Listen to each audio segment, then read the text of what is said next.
In 413 BC, an Athenian force was totally defeated on the island of Sicily by the Syracusans and their allies. Thucydides writes, "They were beaten at all points, and altogether, all that they suffered was great. They were destroyed, as the saying is, with a total destruction. Their fleet, their army, everything was destroyed." And of the reaction in Athens, Thucydides writes, "They had not sufficient ships in their docks, or money in the treasury, or crews for the ships, and they began to despair of salvation." As for the reaction across the rest of Greece, the following winter saw all Hellas stirring under the impression of the great Athenian disaster in Sicily. Neutrals now felt that even if uninvited, they no longer ought to stand aloof from the war, but should volunteer to march against the Athenians, who, as each city reflected, would probably have come against them if the Sicilian campaign had succeeded. And in Sparta, Thucydides writes, "The Spartans now resolved to throw themselves without reserve into the war, and now issued a requisition to the cities for building 100 ships.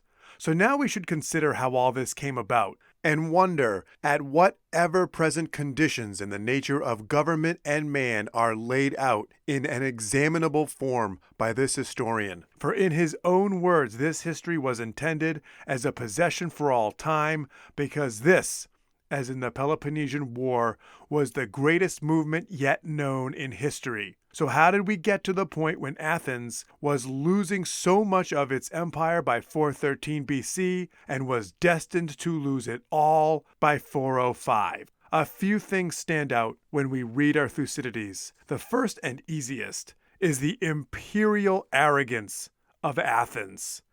And the second is that they lacked an honest war aim. Now, the enemy was Sparta, yes, but to read this history makes one conclude that the real purpose was for Athens to remain in a constant state of hostilities so that it could form a pretext to attack any country at any time and expand its empire. The defeat and occupation of Sparta itself was never seriously contemplated as far as we can tell. And the third thing is the climate of mutual distrust amongst the citizens of Athens and between the Athenians and their allies, and that the Athenians may have been corrupted by their own rhetoric into the belief that the world turns on a kill or be killed mentality, and it could only follow that they would look to their own neighbors as ones who would rule them if they could. As to the first point, that Athens was possessed of a blamable sense of imperial arrogance, nowhere is this more plain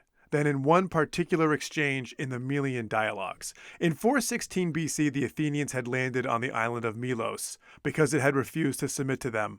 And the dialogue between the Athenian and Melian embassies that Thucydides quotes is perhaps the most famous section of this whole history. And the Athenians advised the Melians candidly, in their words, "Holding in view the real sentiments of us both, since you know, as well as we do, that right, as the world goes, is only in question between equals in power, while the strong do what they can, and the weak suffer what they must. When the Melians do not submit to Athens, and the city was taken, the men were killed, and everyone else was sold as slaves." So you would think, after dispensing such treatment, that Athens could never have expected wholehearted support from any ally. But when the Athenian fleet set sail on its doomed expedition to Sicily the next year after this affair at Melos, there is a moment when you'd think that they were disillusioned about their reputation in the world if they ever thought it was a positive one. On their way to Syracuse, they tried to put in at various points in Italy, and this is what Thucydides writes. They coasted along the shores of Italy, the cities shutting their markets and gates against them, and according them nothing but water and liberty to anchor, and Tarentum and Locri not even that, until they arrived at Rhegium, and called upon them to assist, to which the Rhegians replied that they would not side with either party. Thucydides continues, "The generals were not a little disheartened at being thus disappointed at the outset, and by the refusal of the Rhegians to join in the expedition, they being the first people they had tried to gain and had most reason to count upon." And when the Athenians attempted to persuade the people of Camarina to join them, the Syracusan leader, Hermocrates, makes it clear that the reputation of Athens as a perpetrator of evil had spread throughout the Mediterranean world, and that their atrocities were so well known that they weren't even worth mentioning. Hermocrates says, "We have not now come to declare to an audience familiar with them the misdeeds of a state so open to accusation as is the Athenian, but much rather to blame ourselves, who with the warnings we possess in the Hellenes in those parts that have been enslaved through not supporting each other." And so we can understand Athens had no true friends, for Athens could not claim to oppose tyranny when they declared war on people, not even pretentiously. Thucydides says this about the Sicilian debacle after they were already starting to get routed. "Deep was the despondency of the Athenians, and great their disappointment. These were the only cities, as in the cities in Sicily, that they had yet encountered, similar to their own in character, under democracies like themselves, which had ships and horses and were of considerable magnitude." So it would seem that the Athenians never truly had justice on their side and never pretended to it. Instead, whenever an Athenian argues for a course of action in these speeches, it always seems to be based on the premise that they must either rule and expand or contract and be ruled, and that all nations must inherently wish to rule all the others, and that a desire for domination, therefore, is nothing aberrant and bad in itself. And that is exactly what the Athenians said to the Melians. "You and everybody else, having the same power as we have, would do the same as we do." And the Athenians also say, "Of the gods we believe, and of men we know, that by a necessary law of their nature they rule wherever they can." And in 415 BC, this is what Alcibiades says to promote the Sicilian campaign. "We have reached a position in which we must not be content with retaining what we have, but must scheme to extend it. For if we cease to rule others, we shall be in danger of being ruled ourselves." And in 427 BC, this is what the infamous Cleon said to the Athenians when he was trying to persuade them to execute the entire adult male population of Mytilene. "If, right or wrong," he says, "you determine to rule, you must carry out your principle, and punish the Mytileneans as your interest requires, or else you must give up your empire and cultivate honesty without danger." And by those last lines, "cultivate honesty without danger," I think he means that to refrain from violence is to put a false hope in the world that honesty can beget harmony between nations. So with self-preservation through rule being the only governing principle Athens had, they were afflicted with constant mistrust between the citizens, because they'd been convinced to think there was no such thing as a human who did something for the sake of goodness, and that the stronger must always endeavor to dominate the weaker. So of course they'd suspect each other. Wise words were written by the Portuguese poet Luís Vaz de Camões in Canto 2 of the Lusíads.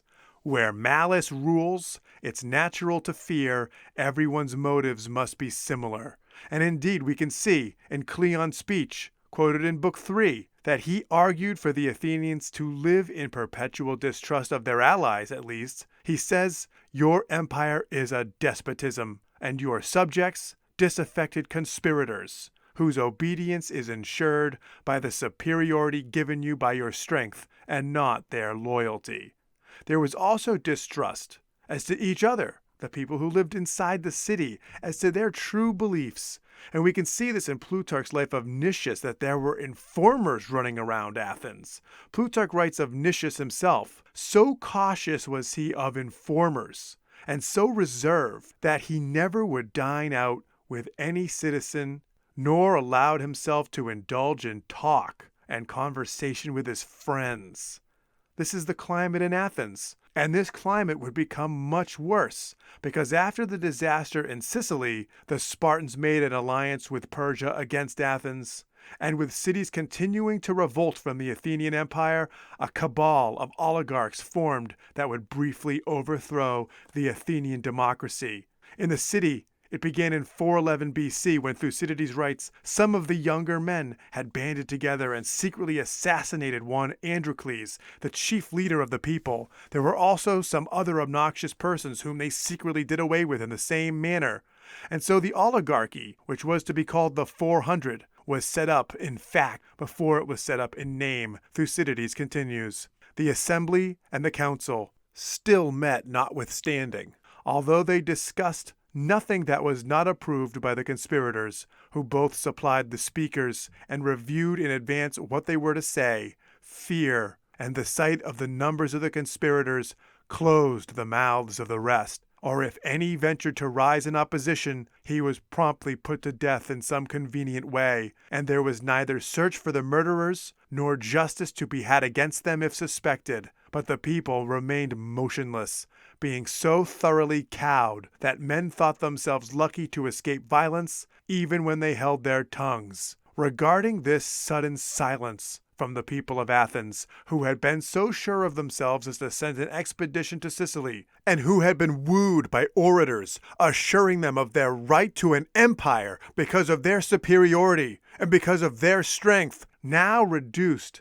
to this suspicion and abiding submission to oligarchy. How a city full of cowards could have been deluded into thinking that they were a courageous bulwark against tyranny is explained as a concept in the speech of Diodotus in Book 3 of Thucydides. He explains that human nature is such that it will idiotically exalt itself whenever it is congregated in a mass. He says, when all are acting together, each man irrationally magnifies his own capacity. And it was over these quieted subjects, who previously had thought so highly of themselves, that oligarchs took such easy control while these people sat in silence. Thucydides writes, the assembly ratified the proposed constitution without a single opposing voice, and was then dissolved, after which the 400 were brought into the council chamber. This was in 411 BC. But it would be removed. The oligarchs would be removed by the army.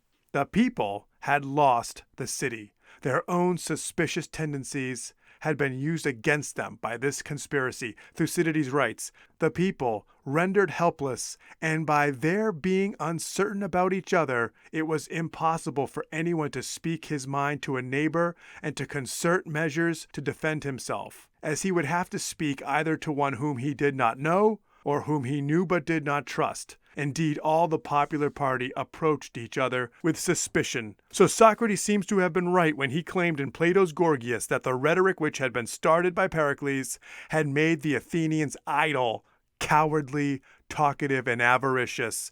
These clearly aren't the same Athenians who had risen up and ousted the oligarchic partisan Isagoras in 507 BC, which is related so heroically in Herodotus. People who are politically suspicious of others must, it seems to me, doubt their own justice. And perhaps this is why, in the second book of Xenophon's history, when Athens was soon to be taken by Sparta in 405 BC, the people feared the justice that might be done to them. These murderers of Milos, Scione, and Torone, all cities which were victims of Athenian genocide, now the Athenians fretted at the advance of their enemy. Xenophon writes of that night after news came that Athens was certain to fall. No one slept that night as they mourned, not only for the men destroyed, but even more for themselves, thinking they would suffer the same catastrophes they had inflicted on others. This is the Athens that fell.